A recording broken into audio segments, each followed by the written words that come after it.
Have you ever wondered what would happen if we collected all the human waste in the entire world and dumped it right into the middle of the Pacific Ocean?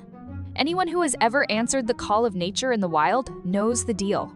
If you leave a little gift out there, within minutes, it attracts all kinds of creatures. Within 2.5 days, a tiny ecosystem forms. What we see as filthy waste is a 5-star luxury meal for the animal kingdom. It is a goldmine of nitrogen, phosphorus, potassium, and protein. In the wild, finding a pile like that is like winning the lottery. But we aren't just talking about one person's morning business. We are talking about the entire human race. An army of 8 billion synchronized for a global event. Now, imagine scaling that up to a planetary level. The center of the ocean is actually a biological desert. Most marine life gathers near the coastlines because that is where the nutrients flow from the land into the sea. In the deep ocean, nutrients are incredibly rare. Take the Point Nemo in the South Pacific. For example, it is surrounded by 22 million square kilometers of barren water. It is so vast, it makes Russia look small. If you dump a massive amount of organic matter into such a desolate area, within 2.5 years, you would literally create a super fishery out of thin air. Let's do the math. Suppose every person on Earth produces an average of 150 grams every single day. With 8 billion people, that is 1.2 million tons each day. We have all heard of a whale fall, where a single whale carcass creates an entire ecosystem. So imagine what 1.2 million tons can do.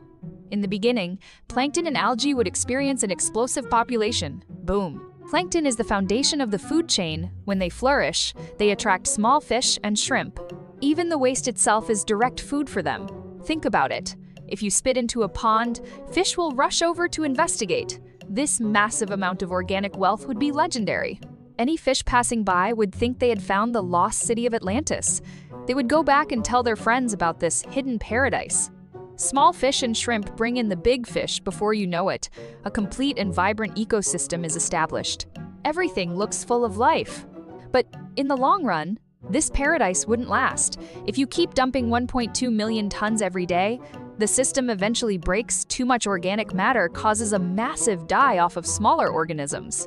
As their bodies sink and decompose, bacteria take over. This process consumes a huge amount of dissolved oxygen in the water.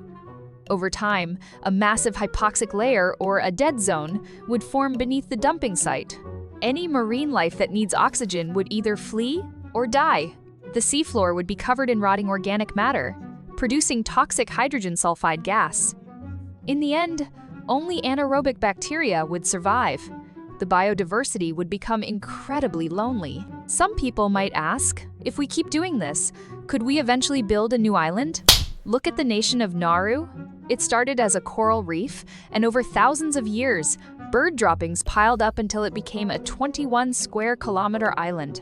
If bird droppings can build an island, why can't we? The short answer is no. Human waste is about 75% water. The dry solid part is only 25%. When you dump that into the ocean, most of it dissolves or stays suspended in the water. It simply cannot form a solid foundation. Even if you collected an entire year's worth of human waste, dried it out, and compressed it into a rock-like solid, it would only be about 0.06 cubic kilometers. That is just a cube with sides 400 meters long. The average depth of the Pacific is 4 kilometers. It would be swallowed up and diluted in no time. Nauru wasn't actually built from scratch by bird waste. It already had a coral reef as a foundation. The bird droppings just mineralized over time into phosphate ore. So, dumping our waste into the Pacific would just be feeding the fish. If you want to build an island, you are going to need a much stronger building material than that.